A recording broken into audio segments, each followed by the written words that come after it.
ये दिल्ली के नहीं, ये देश के प्रचार मंत्री हैं। तो ये बताइए पिछले 9 साल में दिल्ली में काम हुआ क्या दिल्ली सरकार की तरफ से? सच्चाई ये है कि सिर्फ अपना चेहरा चिपकाने के लिए उन्होंने सारा ऐड दिए हैं। ये दिल्ली के नहीं, ये देश के प्रचार मंत्री हैं। आपके पास डेवलपमेंट के लिए कोई पैसा नहीं है और पैसा रहेगा भी क्यों? अगर आप इतना पैसा अपना चेहरा दिखाने के लिए, अपना चेहरा चमकाने के लिए, और वो भी टैक्स पेयर का पैसा अगर आप इस्तेमाल करेंगे, आप ये बताइए पिछले 9 साल में दिल्ली में काम हुआ क्या दिल्ली सरकार की तरफ से?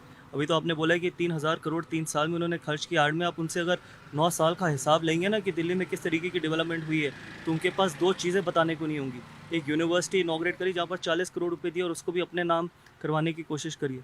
तो मेरा मानना है कि दिल्ली की जनता ये जान चुकी है, अगर दिल्ली इसी तरीके से चलती रही तो आगे आने वाले समय में दिल्ली रहने लायक जगह नहीं रहेगी, जिस तरीके से आम आदमी पार्टी और दिल्ली के मुख्यमंत्री काम कर रहे हैं दिल्ली में। गौतम जी, ये जो रैपिड रेल जा रही है वो दिल्ली, गाजियाबाद, यूपी का भी हिस्सा है। यूपी ने अपने हिस्से का पैसा दिया, लेकिन दिल्ली सरकार अन्य कामों पर तो खर्च कर रही है। ये जनता का हित का प्रोजेक्ट है, इसके लिए वो सीधे तौर पर मना कर देते हैं हमारे पास पैसे नहीं है। लेकर स्कैम तमाम चीज़ें हो रही हैं। तो आपको लगता है कि दिल्ली के मुख्यमंत्री को जनता की नहीं, और डेली वो बोलते हैं कि हम जनता के हित में काम कर रहे नहीं, हैं? दिल्ली के मुख्यमंत्री को सिर्फ दिल्ली एक मिल्किंग काउ बन के रह गई है। उनके लिए दिल्ली एक ऐसी गाय है कि जहाँ से आप पैसा वसूल करो, दिल्ली की जनता से पैसा वसूल करो, बाकी देशों में चुनाव लड़ो, और वहाँ पर यही एक दिल्ली के उनके जो इमोशंस है दिल्ली की जनता के साथ है। आप रेल की बात करते हैं, आप यमुना की बात करिए, आप स्कूल्स की बात करिए, आप कॉलेजेस की बात करिए, हॉस्पिटल की बात करिए, आप कोविड के टाइम बात करिए, आप ऑक्सीजन टैंकर्स की बात करिए, आप इंफ्रास्ट्रक्चर की बात करिए। इतनी चीज़ें हैं, कहाँ पर काम हुआ है? आप मुझे बताइए। सिर्फ आप लिकर स्कैम में आपने लिकर स्कैम क्यों किया? लिकर स्कैम इसलिए किया क्योंकि आप पंजाब में चुनाव लड़ना चाहते थे।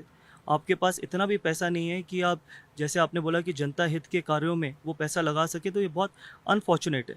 और मेरा मानना है कि जिस तरीके से आपने ये सवाल मुझसे पूछे, आप दिल्ली देश की और दिल्ली की जनता के बीच में भी जाएंगे और उनको बताएंगे कि एक मुख्यमंत्री वो होता है जो आप दिल्ली को डेवलप करने की कोशिश करे, दिल्ली को आगे बढ़ाने की कोशिश करे। अनफॉर्चुनेटली उनके ना दिमाग में ये कुछ है, ना उनके इमोशंस में ऐसा कुछ है। मेरा आखिरी सवाल सर, अब सुप्रीम कोर्ट ने कहा है कि आप सील बंद लिफाफे में पूरा डिटेल दीजिए। आपको लगता है कि दिल्ली के मुख्यमंत्री वहाँ पर भी झूठ बोलेंगे? क्योंकि सारा डेटा जो है पब्लिक डोमेन में है, कितना खर्च हुआ है, क्योंकि पूरे देश में बैनर होर्डिंग लगे हैं, सबने देखे हैं।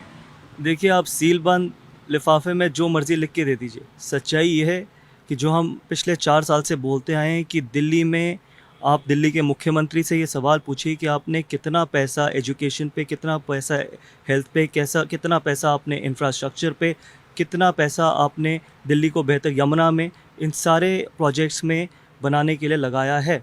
साफ़ हो जाएगा और वो आपके सामने आपको बता देंगे। सच्चाई ये है कि सिर्फ अपना चेहरा चिपकाने के लिए उन्होंने सारा ऐड दिए हैं, और यही अनफॉर्चुनेट है। पूरे कोविड में 2 साल का जो कोविड का पीरियड था, आप देख सकते हैं आप वापस जाके कि सिर्फ एक मुख्यमंत्री का चेहरा आता था, चाहे वो अखबार में हो, चाहे वो न्यूज़ चैनल्स पे हो, वो सिर्फ दिल्ली के मुख्यमंत्री थे।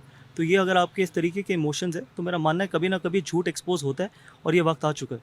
चलिए, अरविंद केजरीवाल अब जो है वो एक्सपोज हो चुके हैं, और पूरे साल उन्होंने सिर्फ प्रचार किया है। गौतम गंभीर का ये मानना है कि वो मुख्यमंत्री नहीं, प्रचार मंत्री हैं। रविकांत राय, टाइम्स ऑफ भारत, दिल्ली।